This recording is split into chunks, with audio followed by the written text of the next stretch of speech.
Assalamualaikum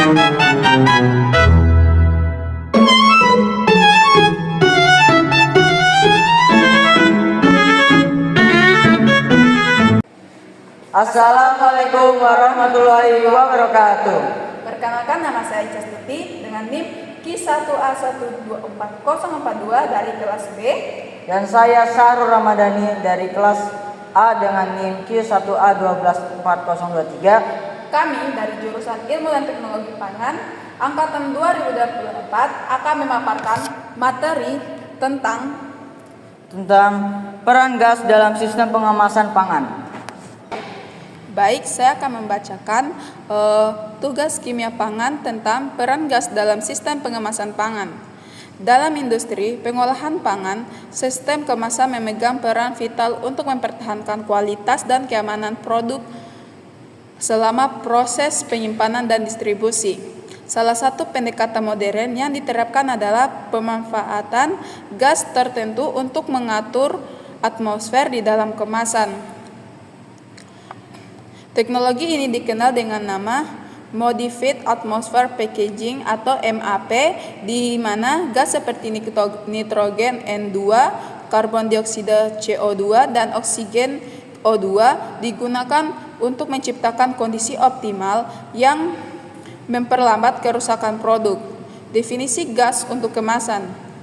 Gas kemasan merupakan jenis gas yang dimanfaatkan dalam proses pengemasan pangan guna mengubah komposisi udara di dalam kemasan.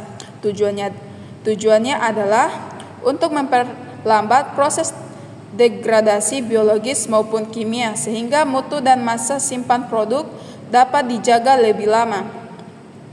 Gas-gas ini pada umumnya menggantikan oksigen yang berperan dalam reaksi-reaksi yang menyebabkan kerusakan makanan. Fungsi dan manfaat penggunaan gas. Penggunaan gas dalam kemasan memberikan berbagai manfaat signifikan, diantaranya menekankan reaksi oksidasi yang bisa menurunkan mutu produk, menghambat pertumbuhan mikroorganisme aerob yang dapat mempercepat pembusukan, membantu mempertahankan bentuk, tekstur, dan kesegaran produk, memperpanjang umur simpan tanpa harus menambahkan zat pengawet sintetis, mengurangi jumlah produk yang terbuang akibat kerusakan. Mekanisme kerja gas dalam MAP. Dalam praktiknya, gas seperti nitrogen digunakan untuk menggantikan oksigen karena sifatnya yang tidak relatif. Sementara karbon dioksida dipilih karena kemampuannya memperhambat pertumbuhan mikroba. Untuk produk tertentu seperti daging segar, oksigen tetap digunakan dalam kadar tinggi hingga 80%. Guna mempertahankan warna merah alami, setiap jenis gas bekerja dengan mekanisme berbeda yang mendukung stabilitas produk. Aspek keamanan bagi kesehatan. Secara umum, gas-gas yang digunakan dalam MAP dianggap aman karena tidak residu. Penggunaan gas-gas ini telah memperoleh izin dari lembaga pengawas makanan seperti BPOM, FDA, dan FSCA. Namun, penerapan yang tidak sesuai prosedur atau berlebihan tetap harus dihindari karena dapat beresiko terhadap kualitas atau keamanan makanan. Baik, saya akan melanjutkan penjelasan dari saudari Ica. Batasan penggunaan gas. Setiap gas memiliki batas penggunaan yang disesuaikan dengan jenis produk. Nitrogen N2 tidak memiliki batas maksimum karena stabil dan tidak bereaksi dengan makanan. Karbon dioksida CO2 umumnya digunakan dalam kadar 20-30% untuk aktivitas antimikroba. Oksigen O2 digunakan dalam kadar tinggi pada produk tertentu, seperti 80% untuk menjaga warna daging merah. Struktur kimia gas yang digunakan. Gas-gas kemasan memiliki struktur kimia yang sederhana namun stabil. Nitrogen memiliki ikatan rangkap 3 yang sangat kuat.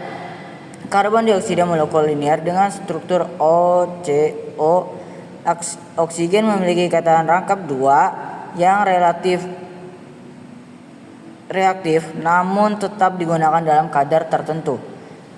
Stabilitas struktur kimia ini membuat gas-gas tersebut ideal untuk menciptakan atmosfer pelindung dalam kemasan. Pemanfaatan gas dalam teknologi pengemasan merupakan solusi inovatif dalam menjaga kualitas dan memperpanjang masa simpan produk pangan. Gas seperti nitrogen, karbon dioksida, dan oksigen memainkan peran beberapa sesuai fungsinya dalam kemasan. Meskipun secara umum aman digunakan, penerapan yang tepat sesuai standar dan regulasi tetap diperlukan untuk menjamin manfaat optimal bagi produsen maupun konsumen. Baik, sekian dari kami. Assalamualaikum warahmatullahi wabarakatuh.